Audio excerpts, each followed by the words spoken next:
Yeah. And of course, in Britain, we've just had the absurd Psychoactive Substances Act published, where can you believe this? Are we actually living in 2016, or is this 1984? That we are now living in a Britain where any substance that has any effect on your mind is illegal unless it is specifically exempted. What is specifically exempted? Alcohol, tobacco, and caffeine.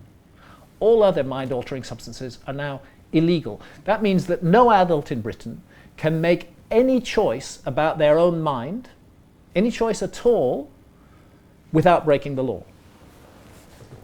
This seems to me a very strange situation. But there's hope in it, because the law is so ridiculous that it's going to bring the law itself into disrepute. That if politicians are so stupid that they create such a law in the first place, sooner or later they will have been given enough rope to hang themselves. Do you think Britain's going backwards then when the US is going slightly forward? I think Britain's going really radically backwards at the moment because we have a bunch of incredibly dull, narrow-minded, stupid politicians in Britain. Got plenty of dull, narrow-minded and stupid politicians in America as well. But America is a country where actually democracy can work. The citizens of Colorado decided that it was extremely inconvenient for them and an abuse of their rights as adults that they were not allowed to smoke cannabis. So they made cannabis legal.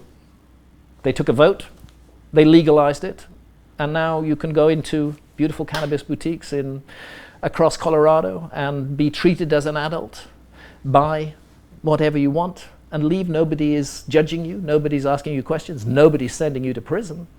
This is a great thing about America, that individual bits of America can make up their mind on an issue regardless of the federal view.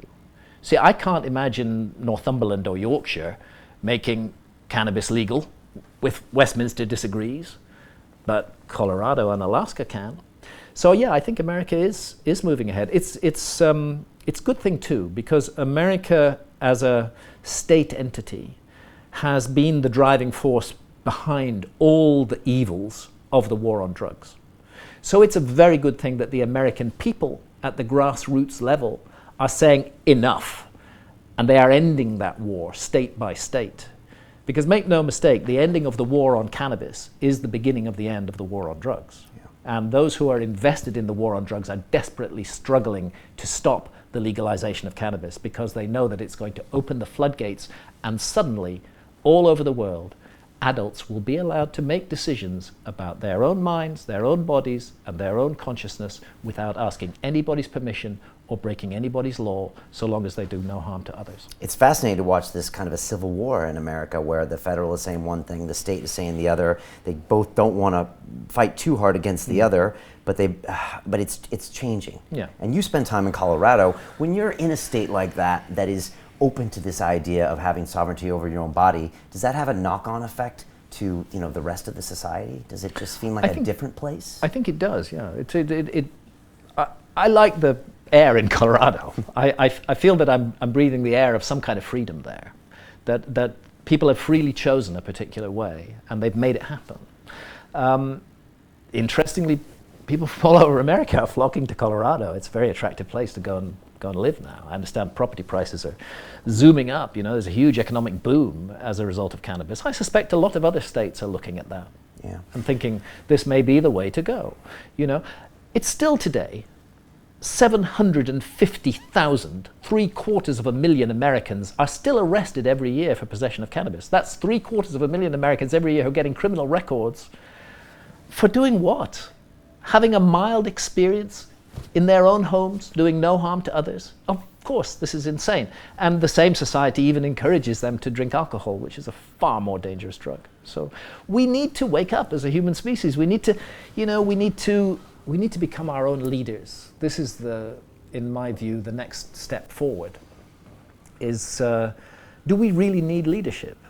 If we need leaders, then that suggests we are infants, that we're not capable of making mature and informed decisions ourselves.